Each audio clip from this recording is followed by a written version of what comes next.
오늘의 리스너이신 당신, 429억 원짜리 최고급 첨단 건물을 한번 상상해 보시겠어요? 429억 원이요? 와, 규모가 정말 엄청나겠는데요? 네, 맞아요.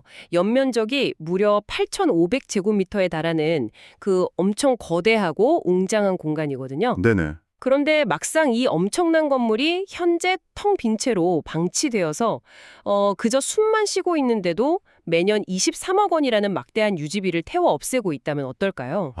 1년에 23억 원이요? 그거 진짜 속이 꽉 막히는 기분이 들 수밖에 없네요. 그렇죠. 매일 스마트폰과 쏟아지는 정보에 짓눌려서 뇌가 멈춰버린 것 같은 기분을 느끼는 분들이 많으실 텐데 오늘 우리는 이 절망적인 실패의 흔적 한가운데서 완전히 다른 이야기를 시작하는 거군요? 맞습니다. 이 버려진 유령 건물이 어떻게 9조 원 규모의 최첨단 AI 로봇 미래도시와 결합해서 생물학적으로 망가져버린 현대 청소년들의 뇌를 치료하는 약간 궁극의 인간 리셋 버튼으로 재탄생할 수 있는지 파헤쳐 볼 겁니다. 자, 이 내용을 하나씩 풀어보죠. 네. 우선 우리가 다룰 이 거대한 공간의 정체부터 짚고 넘어가야겠군요. 네, 거기가 정확히 어디죠? 바로 2023년 새만금 잼버리 대회를 위해 지어졌던 새만금 글로벌 청소년 리더 센터입니다. 아, 그 새만금 잼버리요? 네. 원래 계획대로라면 대회 기간에는 운영 본부로 쓰이고 그 이후에는 전 세계 청소년들을 위한 교육과 교류의 장으로 쓰였어야 했죠. 그런데 행사가 파행을 겪으면서 맞아요. 행정 절차가 지연되고 그러다 보니까 준공만 덩그러니 마친 말 그대로 애물단지가 되어버린 겁니다. 429억 원을 들여서 최고급 사양의 게이밍 PC를 샀는데 할 줄 아는 게임이 없어서 비싼 모니터 받침대로만 쓰고 있는 셈이네요. 비유가 아주 정확합니다. 그런데 다행히 최근 전북도의회의 김슬지, 김정기 의원 등이 이 공간을 전북교육청 주관의 국제교육원으로 활용하자는 긍정적인 제안을 내놓으면서 상황이 반전되기 시작했어요. 오, 국제교육원이요? 확실히 그 큰 건물을 그냥 방치하는 것보다는 훨씬 낫겠네요. 근데 전문가님, 네? 건물이라는 하드웨어를 국제교육원으로 바꾼다고 쳐도 결국 그 거대한 빈 공간 안에 어떤 소프트웨어, 그러니까 어떤 교육 프로그램을 설치하느냐가 진짜 문제 아닐까요? 핵심을 찌르셨네요. 하드웨어보다 소프트웨어가 중요하죠. 지금 한국 상황을 보면 OECD 국가 중 청소년 자살률 1위라는 참담한 기록을 가지고 있잖아요. 그렇죠. 너무 안타까운 현실입니다. 게다가 전 세계 아이들은 스마트폰과 인터넷에 빠져서 영혼을 잃어가고 있고요. 이 거대한 모니터 받침대에 당장 깔아야 할 가장 시급한 소프트웨어는 대체 뭘까요? 그 해답을 찾기 위해서 우리는 지금 청소년들이 겪고 있는 위기의 본질을 뇌과학적으로 한번 뜯어봐야 합니다. 뇌과학이요? 네, 자료에 따르면 중독을 뜻하는 영어 단어 에딕트, 이 단어가 라틴어 에딕투스에서 파생되었는데요. 에딕투스요? 그게 무슨 뜻이죠? 원래 뜻이 바로 노예가 되다입니다. 와, 노예가 되다. 그러니까 스마트폰의 노예, 알고리즘의 노예라는 말이 그냥 비유가 아니라 네, 어원학적으로 완전히 일치하는 거죠. 그리고 이번 단순한 비유를 넘어서 철저하게 생물학적 현실이기도 합니다. 생물학적 현실이라는 건 뇌에 진짜 어떤 변화가 생긴다는 말씀이신가요? 맞습니다. 최신 뇌과학은 중독을 개인의 의지력 부족으로 보지 않아요. 뇌의 기능적 구조 자체가 근본적으로 변형되어 버린 질병으로 정의하죠. 의지의 문제가 아니라 질병이다. 네, 우리 뇌 깊은 곳에는 복측 피계 영역, VTA라고 부르는 도파민 생성 공장이 있습니다. 아, 도파민은 많이 들어봤어요. 쾌감을 주는 호르몬 아닌가요? 그렇죠. 도파민은 특정 행동을 하도록 유도하는 자동차로 치면 아주 강력한 가속 페달입니다. 가속 페달이요? 네. 그런데 중독 상태에 빠지면 이 가속 페달이 비정상적으로 강하게 눌리면서 뇌가 폭주하기 시작해요. 동시에 이 폭주를 제어해야 할 전두엽의 브레이크 기능은 완전히 파열되어 버리는 거죠. 맙소사. 그러니까 가속 페달에 벽돌을 올려놓고 브레이크 선을 완전히 끊어버린 채 고속도로를 달리고 있다는 거군요. 아주 끔찍한 상태인 거죠. 리스너님, 혹시 인스타그램 릴스나 유튜브 쇼츠를 1시간 넘게 멍하니 넘겨본 적 있으신가요? 다들 한 번쯤은 경험이 있으실 겁니다. 아마 마지막 45분쯤은 그걸 보면서 딱히 즐겁다거나 재미있다는 생각조차 안 들었을 거예요. 그런데도 손가락은 계속 화면을 위로 튕기고 있죠. 전문가님, 왜 우리는 즐겁지도 않은데 그 행동을 멈추지 못하는 건가요? 여기서 흥미로운 점은 바로 그 지점이 중독의 가장 치명적인 덫이라는 겁니다. 덫이요? 네. 우리 뇌에서 좋아하는 감정, 그러니까 오피오이드라는 물질이 만드는 즐거움 회로랑 네네. 원하고 갈구하는 감정을 만들어내는 도파민 회로는 완전히 분리되어서 작동하거든요. 아, 즐거운 거랑 원하는 게 뇌에서는 다른 거군요. 맞아요. 인터넷이나 게임에 중독이 심해지면 즐거움을 느끼는 오피오이드 회로에는 내성이 생겨서 쾌감이 점점 사라집니다. 재미가 없어지는 거네요. 네. 하지만 도파민 회로는 이미 심하게 변형되어 버렸기 때문에 뇌는 그 자극을 미친 듯이 계속 갈구하게 되는 거죠. 전혀 즐겁지 않은데도 생존을 위해 물을 찾듯이 스마트폰을 원하게 되는 상태. 이게 중독된 뇌의 진짜 모습입니다. 진짜 즐겁지 않은데 원하게 된다니, 어우, 감옥이 따로 없네요. 그런데 이런 뇌의 손상이나 폭주 상태를 눈으로 직접 확인할 수 있는 방법이 있나요? 있죠. 엑스레이를 찍는다고 도파민이 흘러넘치는 게 보이진 않을 텐데요. 그래서 정량 뇌파라는 분석 기술이 동원됩니다. QEEG라고도 하죠. 정량 뇌파요? 일반 병원에서 찍는 뇌파 검사하고는 좀 다른 건가요? 메커니즘이 확연히 다릅니다. 일반 뇌파 검사가 자동차 계기판에 불이 들어오는 엔진 경고등 정도라면 네. 정량 뇌파 검사는 자동차를 정비소의 정밀 진단 컴퓨터에 직접 연결하는 것과 같아요. 아, 훨씬 정밀하군요. 맞습니다. 뇌파의 주파수 대역별 비율이나 밸런스를 컬러 지도로 시각화해서 딱 보여주거든요. 오, 그럼 아까 말씀하신 인터넷에 중독된 청소년들 뇌파를 찍어보면 어떻게 나오나요? 공통적으로 나타나는 충격적인 현상이 있습니다. 바로 뇌 피질이 과도한 자극을 받아서 그 감마파가 비정상적으로 치솟아 있다는 점입니다. 감마파가 치솟아 있다고요? 네. 감마파는 뇌가 고도로 집중하거나 아주 고차원적인 인지 처리를 할 때 나오는 빠른 뇌파인데 이 친구들은 쉬어야 할 때조차 이 감마파가 레드라인을 넘어버린 거죠. 과부하 상태로 계속 돌아가고 있는 겁니다. 그러니까 시동을 끄고 주차장에 세워둔 자동차인데 혼자서 엔진을 막 8000rpm으로 미친 듯이 돌리고 있는 거네요. 정확합니다. 뇌가 정말로 쉴 틈이 없는 거죠. 뇌가 물리적으로 불타고 있다는 게 확 느껴집니다. 그렇다면 이 고장난 생물학적 하드웨어를 도대체 어떻게 리셋할 수 있는 건가요? 그게 참 어려운 문제인데요. 당장 부모님들이 스마트폰을 빼앗는다고 끊어진 전두엽 브레이크가 알아서 고쳐지는 건 아니잖아요. 당연히 아니죠. 오히려 금단 현상만 올 수 있습니다.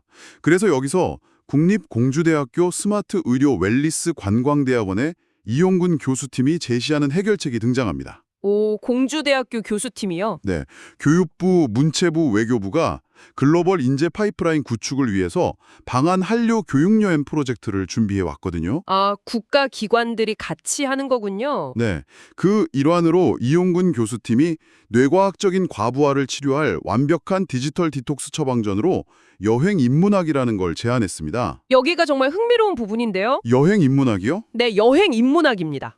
여행을 가서 책을 읽는 건가요? 그냥 바람 쐬고 오는 휴식하고 어떻게 다른 건지, 이게 뇌과학적으로 어떤 메커니즘이 있는 건지 너무 궁금합니다. 단순한 휴양이나 관광을 의미하는 게 절대 아닙니다. 아까 뇌의 과부하 상태, 즉 치솟은 감마파를 생물학적으로 낮춰야 한다고 했잖아요. 네, 엔진을 시켜야죠. 그러려면 강력하고 즉각적인 도파민 자극이 쏟아지는 환경에서 완전히 격리되어야 합니다. 스마트폰 화면의 빠른 전환이 아니라 자연의 느린 변화를 온몸으로 감각해야 하거든요. 아, 디지털 세계와 물리적으로 단절시키는 거군요. 맞아요. 현대사회에서 사람들은 소외되지 않기 위해 디지털 세계와 막 강박적으로 연결되려고 하잖아요. 그렇죠. 카톡 안 오면 불안하고. 그런데 그럴수록 내면의 텅 빈 공간은 더 커집니다. 여행 인문학은 타인과의 얕은 연결을 끊어내고 스스로 고립을 선택해서 그 외로움을 창조적 고독으로 승화시키는 능동적인 훈련이에요. 창조적 고독이요. 멋진 말이네요. 네. 머리로만 배우는 이론적인 지식, 그러니까 학에서 벗어나서 몸으로 직접 부딪히고 깨어지며 체득하는 습의 과정을 뇌에 강제로 입력하는 겁니다. 아, 뇌의 입력값을 픽셀로 이루어진 디지털 자극에서 물리적이고 감각적인 고통이나 어떤 성취감으로 완전히 바꿔버리는 거군요. 정확하게 이해하셨습니다. 제가 이용근 교수팀의 자료를 보니까 교수의 두 아들인 두영 씨와 레영 씨의 실제 이야기가 그 메커니즘을 아주 완벽하게 보여주더라고요. 아, 그 사례를 보셨군요. 네. 어릴 적에 일본 아소산을 오를 때만 해도 막 걷기 싫다고 펑펑 울던 평범한 아이들이었대요. 아이들은 원래 걷는 거 힘들어하죠. 그렇죠. 그런데 나중에 이 친구들이 훌쩍 자라서 무려 800km에 달하는 스페인 산티아고 순례길을 제 발로 끝까지 완주해냈다고 합니다. 800km면 정말 어마어마한 거리인데 말이죠. 대단하죠. 그 고된 육체적 한계 속에서 스스로 위기를 극복해내는 그릿, 그러니까 끝까지 해내는 힘을 뇌에 완전히 새긴 겁니다. 아, 정말 생생한 증거네요. 이러한 그릿 걷기 여행의 가치를 통해 두 청년의 인생에 커다란 전환점을 맞이하게 됩니다. 여행을 통해 자신이 무엇을 원하는지를 발견하고 자신의 꿈을 향해 나아가는 청소년으로 성장합니다. 해외에 나가봐야만 한국의 것의 소중함을 알게 된다는 옛말처럼 이 두 청년은 국악을 세계에 알리겠다는 꿈을 가지게 됩니다. 그리고 한국의 국악을 세계에 알리겠다는 자신들의 꿈을 펼치기 위해 걷기 여행에서 배운 끈기, 즉 그릿으로 그 멀고 험난한 국악중학교와 고등학교를 거쳐 서울대학교에 모두 합격하고 졸업을 합니다. 지금 이 두 청년은 K-미네르바, K-메디웰 같은 스타트업을 이끄는 창업가로 멋지게 성장했다고 하거든요. 이거야말로 도파민 쳇바퀴에서 벗어나 스스로 쾌감을 통제하는 뇌로 다시 태어난 셈이네요. 맞습니다. 그 사례가 증명하는 것이 바로 여행 인문학이 가진 치유의 힘입니다. 그래서 이용근 교수팀은 다가오는 2026년 4월 9일에 시행될 치유 관광산업 육성에 관한 법률에 주목했어요. 치유 관광산업 육성법이요? 그런 법도 생기나요? 네, 아주 중요한 법적 근거가 마련되는 거죠. 이 법을 바탕으로 아까 우리가 이야기했던 그 거대한 빈 공간 있잖아요. 네네, 새만금 글로벌 청소년 리더 센터요? 맞습니다. 그곳을 글로벌 인터넷 중독 청소년들과 자살 위기에 처한 우리 아이들의 뇌를 고치는 글로벌 치유 관광지로 만들자는 보고서를 낸 것입니다. 와, 건물의 용도가 완전히 달라지는 거네요. 특히 한국 전통의 국악 호흡 명상이나 풍류도를 기반으로 한 자아 실현 프로그램을 접목하고요.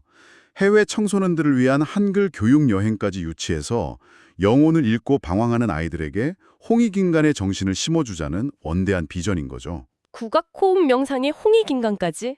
완전 K치유 관광지네요. 근데 전문가님, 솔직히 좀 의문이 드는 게요. 네, 어떤 점이요? 리스너님도 아마 비슷한 생각을 하실 텐데 인터넷 중독에 심하게 빠져 있고 심지어 자살 충동까지 느끼는 위기의 아이들을 그 허허벌판 새만금의 거대한 건물로 데려가서 명상을 시키고 걷게 한다. 네. 이게 자칫하면 문제 아들을 사회에서 막 격리해버리는 거대한 수용소나 다름없는 것 아닐까요? 아, 그렇게 보일 수도 있겠군요. 익숙한 환경에서 억지로 떼어놓고 조용한 방에 가두는 게 오히려 반발심만 키우는 건 아닐지 걱정이 됩니다. 충분히 가질 수 있는 우려입니다. 수동적인 격리나 고립으로 오해할 수 있죠. 하지만 역사적인 선례를 한번 살펴보면 이 방식이 왜 가장 고차원적인 교육인지 알 수 있습니다. 역사적 선례요? 18세기 영국 귀족 사회를 한번 들여다보죠. 당시 영국의 귀족들은 자녀들을 그리스 등 유럽 대륙으로 수개월에서 길게는 수년에 걸쳐서 아주 긴 여행을 보냈습니다. 아, 미술사나 역사책에서 자주 등장하는 그 그랜드 투어 말씀이시군요. 오, 정확합니다. 그랜드 투어죠. 근데 그거 그냥 부잣집 자제들의 호화로운 해외여행 아니었나요? 놀러 가는 거잖아요. 표면적으로는 그냥 럭셔리한 유람처럼 보일 수 있죠. 하지만 본질은 완전히 달랐습니다. 미래 리더로서 갖춰야 할 인문학적 소양, 예술적 감각, 그리고 세상을 바라보는 시야를 책상머리가 아니라 낯선 현장에서 직접 부딪히며 기르게 한 최고급 교육 과정이었어요. 아, 진짜 현장 교육이었군요. 여기서 더 흥미로운 건 이들을 이끌고 현장에서 교육을 담당했던 트래블링 튜터, 즉 여행 안내자들의 정체입니다. 가이드들이 따로 있었나요? 네, 이들은 단순한 가이드가 아니라 주로 명문대 교수 출신들이었습니다. 대학 교수들이요? 네, 교수들이 학교를 사직하고 이 여행 안내자로 나선 거예요. 고액의 연봉을 받고 여행을 마친 후에는 연금까지 보장받는 파격적인 조건이었죠. 와, 그 대표적인 인물이 인류의 경제사를 뒤바꾼 불후의 명작 국부론을 집필한 경제학의 아버지 애덤 스미스입니다. 글래스고 대학의 촉망받는 도덕철학 교수였던 스미스는 자신의 안정적인 교수직을 과감히 던져버리고 한 귀족 청년의 3년짜리 트래블링 튜터가 되었습니다.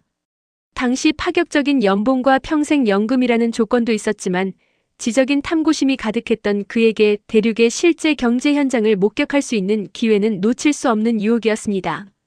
3년간의 여행을 마치고 귀국한 스미스는 고향 스코틀랜드로 돌아가 그랜드 투어에서 얻은 깊은 통찰을 녹여내었습니다. 1776년 출간된 국부로는 보이지 않는 손과 자유시장이라는 혁명적인 개념을 제시하며 정부의 간섭 대신 개인의 이기심이 시장 안에서 조화를 이룰 때 비로소 국가 전체의 부가 증대된다는 사실을 증명해냈습니다. 결국 18세기 그랜드 투어의 현장 관찰과 깊은 사색이 없었다면 현대 자본주의의 바이블인 국부로는 탄생하지 못했을 것입니다. 대학 교수들이 사표를 던지고 여행 가이드가 될 정도였다니. 그렇죠. 즉 영국의 그랜드 투어는 당대의 최고 지성들이 청년들의 뇌와 영혼을 현장에서 직접 빚어내는 거대한 고부가가치 산업이었던 겁니다. 대박이네요. 그러니까 새만금 리더센터를 단순한 명상 수련원이 아니라 21세기판 글로벌 그랜드 투어의 베이스 캠프로 만들자는 거군요. 정확합니다.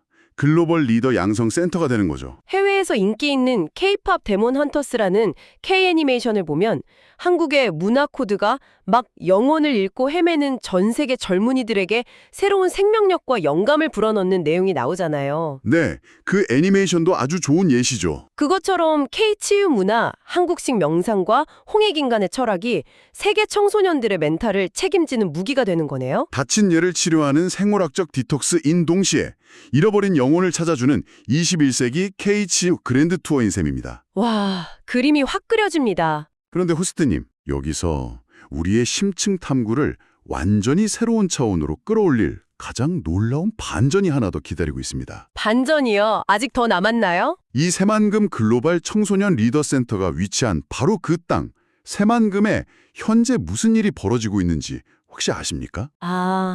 저도 그 자료 보고 진짜 제 눈을 의심했습니다. 현대자동차 그룹이 새만금에 무려 9조 원을 투자한다고 발표했죠. 맞습니다. 900억도 아니고 9조 원입니다. 그 투자 내역을 뜯어보니까 정말 무슨 SF 영화의 한 장면 같아요. 인공지능과 데이터 센터 구축에만 5조 8천억 원. 어마어마하죠. 로봇 제조 공정에 4천억 원, 그리고 이 모든 최첨단 시설을 친환경으로 돌리기 위한 수소 및 태양광 플랜트에 무려 2조 3천억 원을 쏟아붓더라고요. 네, 무려 7만 명의 일자리 창출 효과까지 예상하고 있죠. 게다가 지역에서 생산한 수소를 그 지역에서 소비하는 완벽한 자급순환 에너지 생태계를 구축한다는 거예요. 버려졌던 갯벌이 하루아침에 인류 역사상 가장 진보된 스마트 시티로 변모하는 겁니다. 자, 이 모든 것을 큰 그림으로 연결해보면 정말 거대한 시너지가 도출됩니다. 어떤 시너지죠? 새만금은 이제 더 이상 실패한 잼버리의 땅이 아닙니다.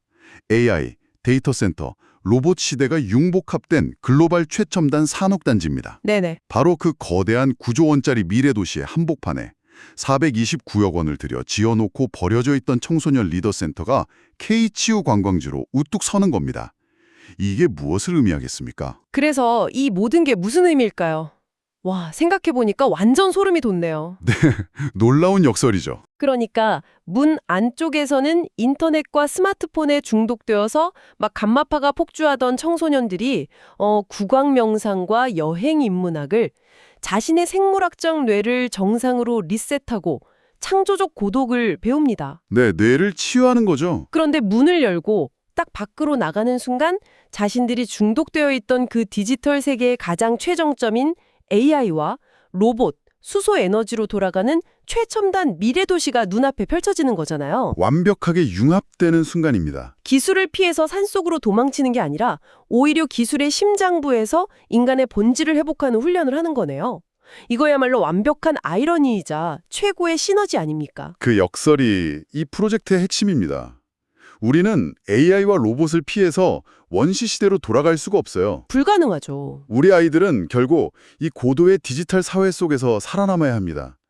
새만금은 이들에게 가장 진보된 미래 기술의 현장을 직접 눈으로 보며 경험하게 하는 동시에 수습의 과정이군요. 네, 그 기술에 매몰되지 않고 스스로의 뇌를 통제할 수 있는 영성과 치유를 동시에 제공하는 유일무이한 장소가 되는 것입니다. 와, 18세기 영국의 귀족 자제들이 로마의 고대 유적을 보면서 미래를 구상했던 그랜드 투어처럼 말이죠. 정확합니다. 21세기의 세계 청소년들은 새만금의 AI 데이터 센터와 수소 플랜트 사이를 걷고 경험하면서 스스로의 내면을 치유하는 한국형 그랜드 투어 시대를 열어가게 되는 것이죠. 429억 원의 방치된 하드웨어와 9조 원의 최첨단 미래 하드웨어, 그리고 그 사이를 완벽하게 채우는 뇌과학과 여행인문학이라는 소프트웨어. 네, 실패한 기획이라고 막 손가락질 받던 건물이 오히려 전 세계 청소년들의 뇌를 치유하고 인류의 미래를 제시하는 글로벌 교육의 메카로 부활할 수 있다니 정말 놀랍습니다. 정말 가슴 뛰는 희망과 비전이죠. 오늘의 심층탐구를 함께하고 계신 리스너님, 지금 당신의 뇌는 어떤 상태인가요? 혹시 쉴 새 없이 울려대는 알림 속에서 원함의 도파민 쳇바퀴에 갇혀 정작 뇌가 비명을 지르며 과부하에 걸린 것도 모른 채 살아가고 있지는 않나요? 한 번쯤 점검해 볼 필요가 있습니다. 어쩌면 모든 것이 너무 빨리 변하는 이 일회성의 사회 속에서 우리에게 가장 시급한 건 잠시 로그오프하고 창조적 고독을 마주할 수 있는 나만의 새만금을 찾는 일일지도 모르겠습니다. 마지막으로 우리의 대화를 듣고 계신 리스너분들께 깊은 여운을 남길 이 화두를 하나 던지고 싶습니다. 네, 전문가님. 현대자동차가 그리는 저 9조 원짜리 새만금 스마트 시티처럼 머지않아 AI와 로봇이 인간의 물리적인 노동은 물론이고 우리가 하던 복잡한 생각과 데이터 처리까지 모두 대신하는 로봇 시대가 올 것입니다. 이미 꽤 많이 다가왔죠? 그렇다면 인공지능이 모든 것을 더 빠르고 완벽하게 해내는 그 편리함 속에서 역설적으로 우리 아이들에게 그리고 우리 자신에게 가장 필요한 최후의 생존 무기는 과연 무엇일까요? 최후의 생존 무기요? 네, 컴퓨터가 다 알아서 해주는 이론적 지식일까요? 아니면 스스로 고독 속으로 걸어들어가 상처받고 땀 흘리고 낯선 세상과 부딪히며 내면의 힘을 길러내는 여행 인문학의 감각일까요? 스스로에게 한번 깊이 질문해 보시기 바랍니다. 가장 차가운 AI 로봇 도시에 가장 뜨겁고 인간적인 치유의 여정이 시작된다는 것. 기막힌 모순이자 가슴 뛰는 희망이네요. 오늘 우리가 깊이 파헤친 이 자료 탐구가 멈춰있던 당신의 뇌에 잠시 쉴 수 있는 브레이크가 혹은 새로운 목적지를 향한 신선한 가속 페달이 되었기를 바랍니다. 다음 시간에도 당신의 일상을 뒤흔들 흥미로운 지식으로 찾아오겠습니다. 함께해 주셔서 감사합니다.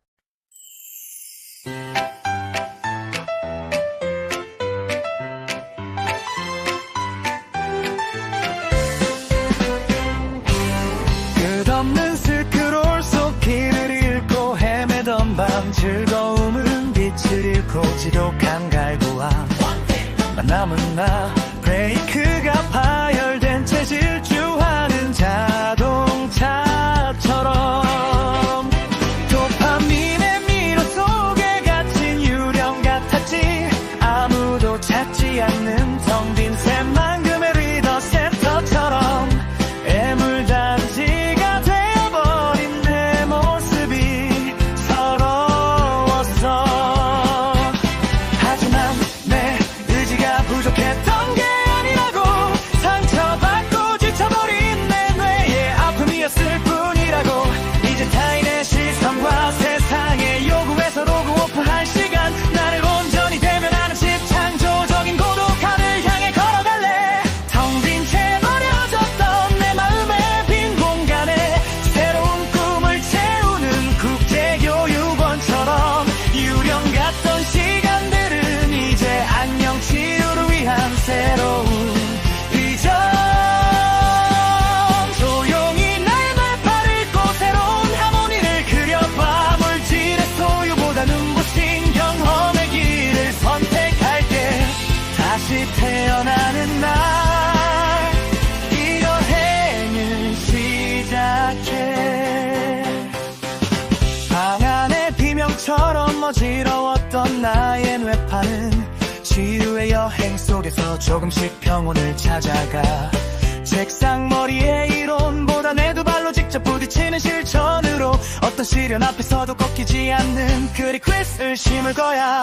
익숙했던 아픔과의 능동적인 이별은 나를 자라게 해. 멀리 떠나지 않아도 매일 걷는 이 길 위에서 어제와 다른 오늘의 햇살 그 미세한 차이를 발견하며 망가진 회로를 벗어난 나의 내일을 스스로 재설계해.